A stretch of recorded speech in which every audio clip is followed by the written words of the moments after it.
चीन थोड़ी ना है, हम कोई नॉर्थ कोरिया थोड़ा है कि वो डरा के बंद करके अंदर किसी को फेंक दिया।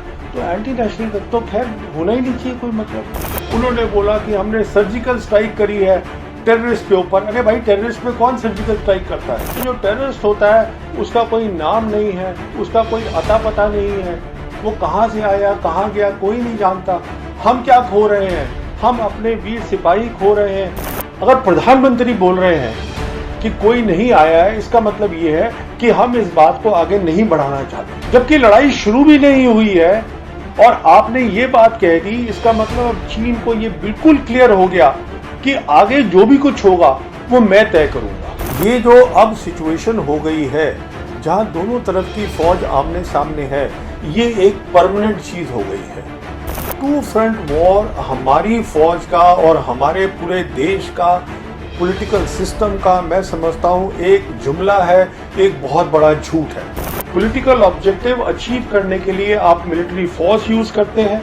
मिलिट्री फोर्स का जब काम खत्म हो जाता है, फिर आप पॉलिटिकल बातचीत दोबारा शुरू करते हैं। फौज वही करे जो उसको करना है देश के लिए। फौज अगर जुमलेबाजी करेगी तो उससे कोई ताकतवर नहीं बन रही है। उसके नतीजे हम देख रहे हैं ग्राउंड के ऊपर। सेना और राजनीति को लेकर आज देश में तरह तरह की बातें हो रही हैं। लोगों के जहन में तरह तरह के सवाल हैं। आइए आज उन्हीं सवालों के जवाब जानने की कोशिश करते हैं।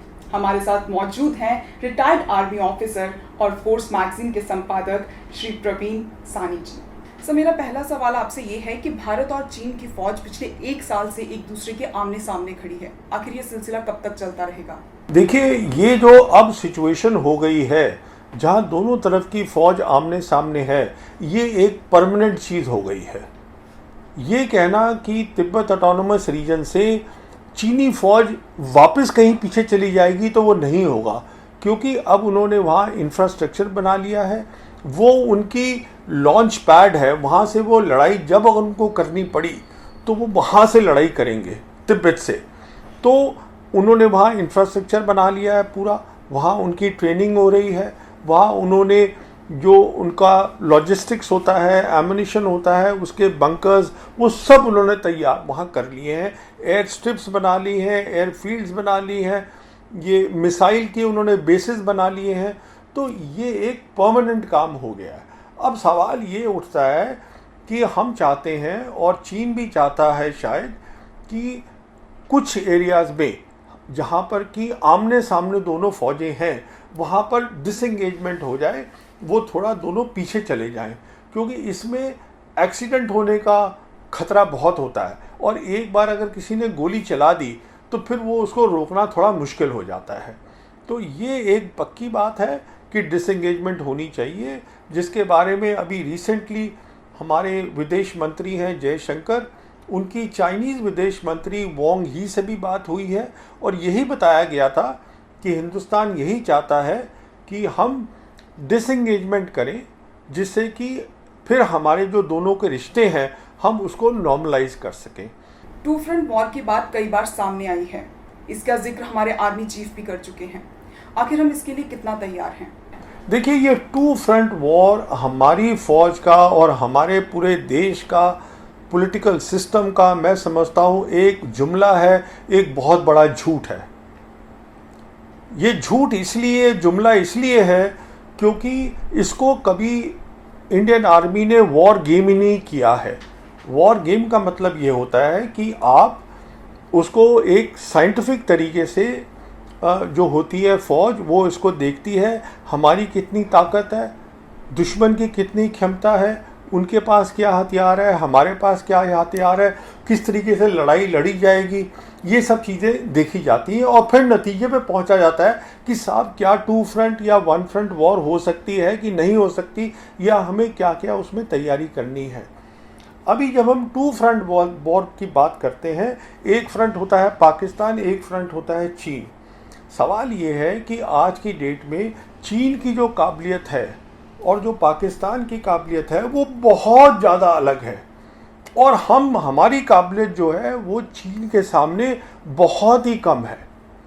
तो अगर टू फ्रंट वॉर की जो सोच है, जिसका बेसिक मुद्दा ये है, सोच ये है कि देखिए साहब, अगर हम देखेंगे, एक हमारा प्राइमरी फ्रंट है, मान लीजिए चीन हमारा प्राइमरी फ्रंट है, पाकिस्तान हमारा सेकेंडरी फ्रंट है, तो हम देखेंगे कि साहब प्राइमरी फ्रंट पे हम किस तरीके से सेकेंडरी फ्रंट से कुछ फौज लाके वहाँ पे वो लड़ सकते हैं। जब लड़ाई बहुत अलग है तो ये फौज वहाँ जाके करेगी क्या, या वो फौज यहाँ पर आके करेगी क्या। सो ये एक ऐसी चीज़ है जिसको हम इस पे पैसे लगा रहे हैं। अब हम इसी के बेसिस पर, टू फ्रंट वॉर के बेसिस पर, रावत साहब जो हमारे चीफ ऑफ डिफेंस स्टाफ हैं, जनरल रावत, उन्होंने एक बहुत सारे रिफॉर्म्स करना चाहते हैं, ऑर्गेनाइजेशंस चेंज करना चाहते हैं। अगर आपकी बुनियाद ही इतनी शेकी है, अगर वो इतनी गलत बुनियाद है जिसकी कि कोई जो कभी वॉर गेम नहीं हुई है, तो ये रिफॉर्म्स का मतलब क्या है। अब सवाल ये है कि ये बात चलती क्यों रहती है, इसके बारे में कोई बोलता क्यों नहीं। तो उसमें दो बातें हैं। पहली बात तो ये है कि जिनको मालूम है लोगों को कि ये बना भी कैसे टू फ्रंट वॉर की सोच, वो बोलना नहीं चाहते, वो चुप रहना चाहते हैं। और दूसरी बात ये, अगर आप अब ये बताएंगे कि हम टू फ्रंट के कारण अब हम इतने सारे रिफॉर्म करेंगे, तो इसका कारण एक ही हो सकता है कि इससे क्या पता चलेगा कि मोदी सरकार के राज में इतनी बड़ी बड़ी चीज़ें हुई जो पहले कभी नहीं हुआ। तो ये एक परसेप्शन मैनेजमेंट हो जाती है। लोग फिर बात करते हैं, अरे देखिए इन्होंने कहा था मोदी सरकार ने कि जो नेशनल सिक्योरिटी है वो हमारी जो है वो स्ट्रेंथ है, वो हमारी ताकत है। तो उस ताकत की बेसिस पर अब हम कहते हैं कि हम दो फ्रंट पे लड़ाई कर सकते हैं, हम ये रिफॉर्म कर देंगे। पर जिस दिन when the war will start, ये सब एक दिन में ख़त्म हो जाएगा। ये कामयाब चीज़ हो ही नहीं सकती क्योंकि इसकी बुनियाद ही जो है वो सॉलिड नहीं है। सर्जिकल स्ट्राइक को मौजूदा सरकार द्वारा बहुत ज़्यादा भुनाया जा रहा है और बहुत ज़्यादा प्रचारित किया जा रहा है। क्या इससे पहले कभी सर्जिकल स्ट्राइक नहीं हुई है? देखिए, ये अनफॉर्चुनेटली बहुत दुखद बात है कि जो ये 2016 सितंबर में सो कॉल्ड सर्जिकल स्ट्राइक हुई, और ये सर्जिकल स्ट्राइक इंडियन आर्मी के जनरल ने बोला है ये वर्ड पहले। ये जिस दिन की ये उन्होंने प्रेस कॉन्फ्रेंस करी थी 26 सितंबर, मुझे याद है 2016 को, ये जनरल रणबीर सिंह थे जो हमारे डीजीएमओ थे, उन्होंने बोला कि हमने सर्जिकल स्ट्राइक करी है टेररिस्ट के ऊपर। अरे भाई, टेररिस्ट में कौन सर्जिकल स्ट्राइक करता है? सर्जिकल स्ट्राइक का एक मतलब होता है मिलिट्री की सोच के अंदर, उसका मतलब होता है कि जो टारगेट है वो लेजिटिमेट टारगेट हो। मतलब आप दुश्मन की फौज, टेररिस्ट फौज नहीं है, पाकिस्तान की फौज पे आप अटैक करके दिखाइए। और सर्जिकल स्ट्राइक का मतलब होता है कि आप अटैक, इतना भारी अटैक और इतना डीप अटैक करें कि उसको जो है कैंपेन लेवल पे या पूरी वॉर लेवल पे या हाईएस्ट लेवल के ऊपर उसको नुकसान हो। तो वो होती है सर्जिकल स्ट्राइक जो नॉर्मली एयरफोर्स करती है। तो ये कहना कि एंटी टेरर ऑपरेशन था जिसमें कि आपके जवान जो थे, नॉर्मली क्या हुआ करता था 1990s में, जब पहले सरकार थी, कांग्रेस की सरकार थी, तब हम इससे ज्यादा करा करते थे। तब हम करते थे जिसको बोलते हैं रेड। रेड का मतलब यह होता है कि छोटे लेवल पर ही, ब्रिगेड लेवल के ऊपर ही, बात प्राइम मिनिस्टर दफ्तर तक नहीं जाती थी, उसी लेवल के ऊपर लड़के जाते थे और पाकिस्तान की पोस्ट के ऊपर हमला करके वापस आ जाते थे। और वो भी ये करते थे, ऐसी बात नहीं है, उनकी भी ताकत है। तो ये रेड्स हुआ करते थे तब, वो ज्यादा बड़ी बात थी। अभी हमने क्या किया कि 3 हमने लॉन्च पैड जो होता है वो एक टेम्पररी अरेंजमेंट होता है जहां पर कि जो टेररिस्ट होते हैं, जो ट्रेन हो गए हैं और जिनको अब लॉन्च करना है हिंदुस्तान की सरहद के अंदर, तो वो वहां पर जो है कुछ देर के लिए उनको रखा जाता है जिससे कि सही टाइम के ऊपर उनको आप लॉन्च कर सके। तो वो वहां पर थे, उसकी खबर थी हमें।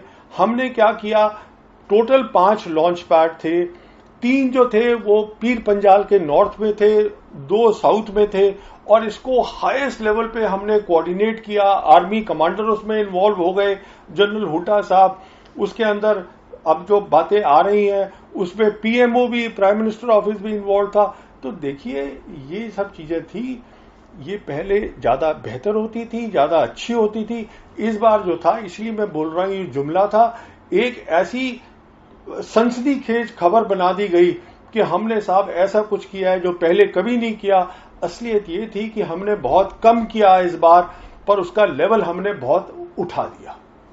पाकिस्तान की तरफ से 1990 से जो आतंकवाद का सिलसिला शुरू हुआ है, आखिर वो खत्म क्यों नहीं हो रहा? वो इसलिए खत्म नहीं हो सकता और ये खत्म होगा भी नहीं। उसका सबसे बड़ा कारण ये होता है कि अगर आपका इस समय, जैसे हम बात कर रहे हैं कि वहां से प्रॉक्सी वॉर आ रही है, जब तक हिंदुस्तान की फौज में ताकत नहीं होगी लड़ाई करने की पाकिस्तान के साथ, जो पाकिस्तान समझता है आज नहीं है, इसीलिए वो ये जो है आप वहां से भेजता रहता है। उनके लिए देखिए वो क्या खो रहे हैं? वो कुछ भी नहीं खो रहे, क्योंकि जो टेररिस्ट होता है उसका कोई नाम नहीं है, उसका कोई अता पता नहीं है, वो कहां से आया कहां गया कोई नहीं जानता। हम क्या खो रहे हैं? हम अपने वीर सिपाही खो रहे हैं, जिनका नाम है, जिसका घर पता है, जिसके बच्चे हैं, माँ बाप है, हम इन सबको खो रहे हैं। किसका नुकसान ज्यादा हो रहा है? हमारा नुकसान ज्यादा हो रहा है। हमारे वीर सिपाही जो है वो यहां पर शहीद हो रहे हैं, तो उनके लिए तो अच्छा है ये। तो सवाल ये है, ये अब हमको अपने जनरल से पूछना है कि साहब आप एक तरफ तो बात करते हैं हमने सर्जिकल स्ट्राइक करी है, और दूसरी तरफ आप प्रॉक्सी वॉर नहीं रोक सकते। इसलिए नहीं आप रोक सकते हैं क्योंकि पाकिस्तान जानता है आप में ताकत नहीं है आज की डेट में लड़ाई करने की। सच्चाई को, ये देश को बताना है इस सच्चाई को। क्यों नहीं है? क्योंकि हम उस तरफ ध्यान ही नहीं दे रहे हैं। हम सिर्फ ध्यान दे रहे हैं कि किसी तरीके से एक मैसेज जाना चाहिए कि साहब एक बहुत अच्छी फौज है, और हम अच्छी फौज तो है हमारी, पर हमारी लीडरशिप अच्छी नहीं है। दिक्कत हमारी सबसे बड़ी ये है। फौज हमारी लड़ती है, हमारे सिपाही बहुत वीर हैं, पर अगर आपकी अच्छी लीडरशिप होगी तो वो कहेगी कि साहब हमें पहले एक काबिलियत बनानी है अपनी, जिससे पाकिस्तान को लगे कि साहब अगर मैंने ये ऐसे ही सिलसिला जारी रखा तो लड़ाई होगी, तो हो सकता है लड़ाई में मैं हार जाऊं। उनको ये लगता ही नहीं है। तो दिक्कत सारी ये है, इसलिए ये कभी खत्म हो ही नहीं सकती। बालाकोट स्ट्राइक का क्या महत्व है? देखिए, ये एक दूसरा जुमला है। ये सवाल ये होता है, देखिए मैं आपको समझाता हूं कि जो लड़ाई होती है और जो पॉलिटिकल लीडरशिप करती है, ये दो अलग चीजें होती हैं। समझाने के लिए कि तरीका ये रहेगा कि पॉलिटिकल लीडरशिप चाहती है कि साहब पाकिस्तान कुछ इस तरीके से काम करे, पाकिस्तान नहीं करना चाहता उस तरीके से काम। तो फिर आप क्या करते हैं? आप अपनी फौज को बोलते हैं कि साहब आप कुछ ऐसा करिएगा जिससे कि हम ऐसी सिचुएशन बना दे, उसके बाद जब बातचीत हो तो वो हमारे फेवर में हो। इस कहने का मतलब ये है कि जो पॉलिटिकल ऑब्जेक्टिव है एक देश का और जो मिलिट्री ऑब्जेक्टिव है एक देश का, वो कभी एक नहीं होता।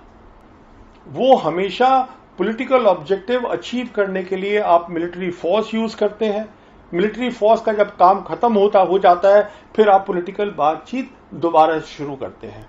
बालाकोट में क्या हुआ कि ये दोनों एक हो गए। मिलिट्री इस्तेमाल हुई है फॉर द पॉलिटिकल ऑब्जेक्टिव। अब आप मुझे बताइए, जब आप जा रहे हैं बालाकोट के अंदर, तो आप वहां से तस्वीरें क्यों नहीं लाए? हम बात कर रहे हैं, अब हम कोई 20 साल पुरानी बात थोड़ा ना कर रहे हैं। अभी हमारे पास तस्वीरें होनी चाहिए थी। आप दिखाइए वहां पर क्या नुकसान हुआ है, और अगले दिन क्या हुआ आप सोचिए। 27 फरवरी 2019 को क्या हुआ? हमने तो रात को चुपके से, जहां पर उनका एयर डिफेंस नहीं थी, हम अंदर गए और हम वापस आ गए। वो नेक्स्ट डे 24 कॉम्बैट एयरक्राफ्ट के पैकेज से सुबह के 9 बजे उन्होंने एयर स्पेस को क्रॉस कर दिया। यहां पर असला डालकर गए हैं और वापस चले गए। और उसके बाद हमने क्या किया? हमने माना कि हां, ये इन्होंने जो किया है that is act of war, पर हम चुपचाप बैठ गए। चुपचाप तभी बैठे क्योंकि हम तैयार नहीं थे लड़ाई के लिए। क्यों तैयार नहीं थे? क्योंकि फौज को हमने मिलिट्री ऑब्जेक्टिव के लिए इस्तेमाल ही नहीं किया था, उसका सिर्फ पॉलिटिकल ऑब्जेक्टिव था। अब देखिए दोनों तरफ का नुकसान क्या हुआ जो हमें मालूम है। हमारा एक वीर सिपाही विंग कमांडर अभिनंदन, वो पकड़ा गया। हमारा एक MiG-21 क्रैश हुआ, और हमारा एक हेलीकॉप्टर था जो बदगांव से उठा, जिसमें कि 7 लोग थे, वो 7 मारे गए सुबह वो हमने खुद ही अपने फायर से उनको वो मर गए, और हम कहते हैं कि हमने उनका F-16 गिराया, पर हमारे पास एविडेंस कहाँ है? अमेरिकन जिन्होंने उनको F-16 दिया है, अमेरिकन कह रहे हैं कि हमने पूरे काउंट कर लिए हैं। मतलब कोई एविडेंस नहीं है कि हुआ है। हो भी सकता है, नहीं भी हो सकता है, बट हमें देखना है कि जो हुआ है, तो हुआ ये है कि हमारी बहुत सारी कमजोरियां वो अब पाकिस्तान को पता चल गई कि इनकी एयरफोर्स की ये कमजोरियां हैं, क्योंकि अभिनंदन सुन ही नहीं पाया कि ग्राउंड का जो उसके पास मैसेज आ रहा था, इसको हम कहते हैं इलेक्ट्रॉनिक वॉरफेयर, उसको जैम कर दिया गया। अब ये सब कमजोरियां उन्होंने चीन को बताई। जब चीन को पता चली हमारी कमजोरियां, सर्जिकल स्ट्राइक की जो हमने एक जुमला किया, बालाकोट की जो हमने दूसरा किया, तो उसने लद्दाख आके कर दिया, क्योंकि उसको पूरी उम्मीद थी मैं आके यहां बैठ जाऊंगा, इनमें ताकत नहीं है मुझे बाहर निकालने की। आज भी बैठे हुए हैं, 1 साल से ऊपर हो गया है वहां बैठे हुए हैं, हम नहीं कुछ कर पा रहे हैं। तो सवाल यह है कि पाकिस्तान और चीन दोनों एक हो गए हैं, वो दोनों एक साथ काम करते हैं, तो हम कुछ भी एक के साथ करेंगे, वो दूसरे को पूरी असेसमेंट दी जाती है, उसको पता होता है कुछ काम करने से पहले ताकत कितनी है। तो हमें इस असलियत को फेस करना है, समझना है। सर, आपको क्या लगता है कि भाजपा जनता को प्रभावित करने के लिए सेना को एक राजनीतिक उपकरण के रूप में इस्तेमाल कर रही है? देखिए, ये मेरे लगने की बात नहीं है। मैं खुद फौज की नौकरी कर चुका हूं, मैं 14 साल आर्टिलरी में ऑफिसर था। मैं चाहता हूं कि हमारी फौज जो है वो बहुत अच्छी फौज रहे, एक ताकतवर फौज रहे। तो उसके लिए बहुत जरूरी है कि फौज वही करे जो उसको करना है देश के लिए। फौज अगर जुमलेबाजी करेगी तो उससे वो कोई ताकतवर नहीं बन रही है। उसके नतीजे हम देख रहे हैं ग्राउंड के ऊपर। तो अब सरकार क्या कर रही है उस पर मेरा कमेंट करने से कोई फायदा नहीं है, पर जो चीज सामने आ रही है वो अच्छी नहीं आ रही है। यही देख लीजिए आप, चीन के साथ हमारे रिश्ते अभी तक हमने कितने संभाल के और बैलेंस रखा हुआ था इतने सालों से, अचानक क्या हो गया वहां पर? अचानक जो है वो पूरा बैलेंस टूट गया। हमने इतने सारे इनके साथ एग्रीमेंट करे थे 1993 से, वो सारे के सारे जो है उन्होंने रद्द कर दिए, रबिश कर दिए, फेंक दिए, आके हमारी टेरिटरी के ऊपर बैठ गए हैं, हम नहीं कुछ कर पा रहे हैं। तो अब सरकार क्या कर रही है फौज के साथ वो सबको मालूम है, इसमें मैं क्या कमेंट करूं। मेरा पॉइंट सिर्फ ये है कि फौज की लीडरशिप अपनी फौज के लिए क्या कर रही है वो ज्यादा जरूरी है, क्योंकि जहां तक जवान का सवाल होता है वो अपनी यूनिट के लिए, अपने अफसर के लिए, अपने देश के लिए कुर्बान होने को तैयार है। तो ये जिम्मेदारी बनती है जो हिंदुस्तान का जो लीडरशिप है, मिलिट्री लीडरशिप, अब पॉलिटिकल लीडरशिप को छोड़ दीजिए, मिलिट्री लीडरशिप की जिम्मेदारी बनती है कि वो वही करे जिससे कि हौसला अफजाई हो जवान की, वही करे जिससे कि देश की अच्छी शान बढ़े। तो इन चीजों से शान नहीं बढ़ रही है, इससे क्या है कि हम अंदर से खुश हो रहे हैं, नतीजे आप सामने देख लीजिएगा। सर, गलवान घाटी में चीन के साथ झड़प के बाद प्रधानमंत्री मोदी ने कहा था कि ना ही हमारी सीमा में कोई घुस आया है और ना ही घुसा हुआ है, तो इस पर आप क्या कहेंगे? देखिए, ये एक बहुत ही अफसोसनक, very sad thing has happened, अफसोसजनक बात है, क्योंकि ये 15 जून 2020 को गलवान हुआ था। अब देखिए, मैं थोड़ा समझा दूं इसको। गलवान में चीन चाहता तो वो गोली भी चला सकता था, बम भी चला सकता था, उसने नहीं किया, क्योंकि उसका इरादा था ही नहीं लड़ाई करने का। वो जो बड़ी ताकत होती है वो कुछ भी कर सकता था, उसे नहीं किया। उसका सिर्फ मतलब ये था कि ये मेरी लाइन है, अगर तुम यहां घुसोगे तो वो पत्थरों से लड़ाई हो रही है और पता नहीं किन किन चीजों से लड़ाई हो रही है, उससे जो है, और वो हमारे 10 जवानों को बंदी बना के ले गए, 20 हमारे मारे गए, और हम उनके, वो कह रहे हैं 4 मरे हैं, कुछ कह रहे हैं ज्यादा मरे हैं, ज्यादा भी मरे हो सकते हैं, हमें नहीं मालूम।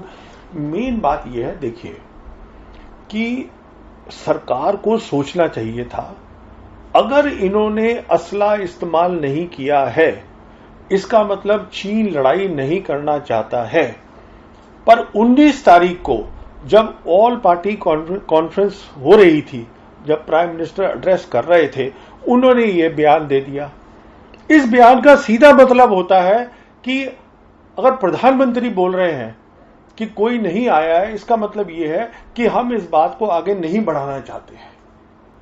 जबकि लड़ाई शुरू भी नहीं हुई है और आपने ये बात कह दी, इसका मतलब अब चीन को ये बिल्कुल क्लियर हो गया कि आगे जो भी कुछ होगा वो मैं तय करूंगा।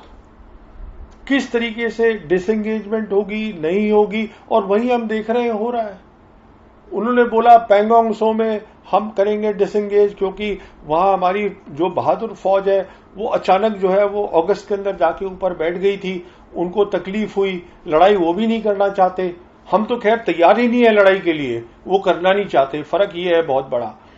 तो उसके बाद उन्होंने कहा कि हम पहले पैंगोंग त्सो को करेंगे, वो हमने रिजॉल्व कर लिया। जो हमारा वहां पर गेन था, टैक्टिकल गेन था, हमने उसको भी खत्म कर दिया। अब क्या हुआ, डेप्सांग में कोई बात नहीं हो रही और कहीं भी कोई बात नहीं हो रही, क्योंकि अब सारी जो चीज है, जब हेड ऑफ द गवर्नमेंट ऐसे बयान दे देते हैं बिना एक्सपर्ट्स को कंसल्ट करे हुए कि साहब, एक्सपर्ट्स उनको बताना चाहिए था कि साहब ये लड़ाई नहीं करेंगे, ये सिर्फ एक वो कर रहे हैं, डरा रहे हैं, तो हम बयान नहीं देते, तो उसमें हमारा भी कुछ हक होता, टेबल के ऊपर हमारी भी कुछ ताकत होती, हमने वो गवा दी। तो इसका बहुत महत्व हुआ है इसका, और इसका हम देखेंगे अब भी जैसे आगे होगा, हर चीज जो चीन चाहेगा उसी हिसाब से ये पूरा टाइम टेबल चलेगा। सर, पिछले 7 सालों में कई बार ऐसा हुआ है कि जब भी प्रोग्रेसिव मीडिया या विपक्ष बॉर्डर को लेकर सरकार से सवाल पूछती है तो सरकार उसे या तो सेना के साथ जोड़ देती है और सवाल पूछने वालों को देशद्रोही बताती है। इस पर आप क्या कहेंगे? देखिए, ये एक ऐसी बात है, हम एक डेमोक्रेसी हैं। डेमोक्रेसी का मतलब होता है हम टैक्स पेयर हैं, आप भी टैक्स दे रहे हैं, मैं भी टैक्स दे रहा हूं। वो टैक्स के पैसे से डिफेंस बजट बन रहा है, उस डिफेंस के पैसे से हमारी सेना को तनख्वाह मिल रही है, वो अपना काम कर रहे हैं, हम अपना काम कर रहे हैं, सबकी जवाबदारी है। क्यों नहीं होनी चाहिए जवाबदारी? कैसे अगर हम बता रहे हैं कि साहब ये इस तरीके से बात है, आप हमें समझाइए कि इस तरीके से नहीं है, हम समझ जाएंगे। डेमोक्रेसी है, हम कोई चीन थोड़ी ना है, हम कोई नॉर्थ कोरिया थोड़ा ना है कि वो डरा के बंद करके अंदर किसी को फेंक दिया। तो एंटी नेशनल का तो खैर होना ही नहीं चाहिए कोई मतलब, इसमें एंटी नेशनल क्या है? अगर हम सवाल करना चाहते हैं कि साहब ये मान लीजिए ये रफेल क्या हमने अच्छा हवाई जहाज लिया, तो उसका आप जवाब दीजिएगा, क्योंकि उसमें इतना पैसा लग गया है। हम सवाल करना चाहते हैं कि साहब आपने ये फला चीज लिया या ये ऐसे किया है, तो हम एंटी नेशनल नहीं बनते। इसलिए मैं समझता हूं कि जो हमारा डिफेंस मीडिया है, हमारा डिफेंस मीडिया को अब स्कूल में जाना चाहिए और वहां से पढ़ाई दोबारा शुरू करनी चाहिए। एंटी नेशनल कोई नहीं है यहां पर, हम सब चाहते हैं कि देश की तरक्की हो। मैं चाहता हूं, क्योंकि मैंने खुद सेना में नौकरी करी है, कि हमारा देश मजबूत हो, तरक्की करे, खुशहाली हो। तो इसमें एंटी नेशनल कैसे कोई आदमी बन जाता है? डेमोक्रेसी का मतलब यही है। तो मैं इस बात को मानता नहीं हूं, पर ये अब एक नैरेटिव बना दिया गया है और एक डर का माहौल क्रिएट हो गया है, तो लोग चुप हो जाते हैं।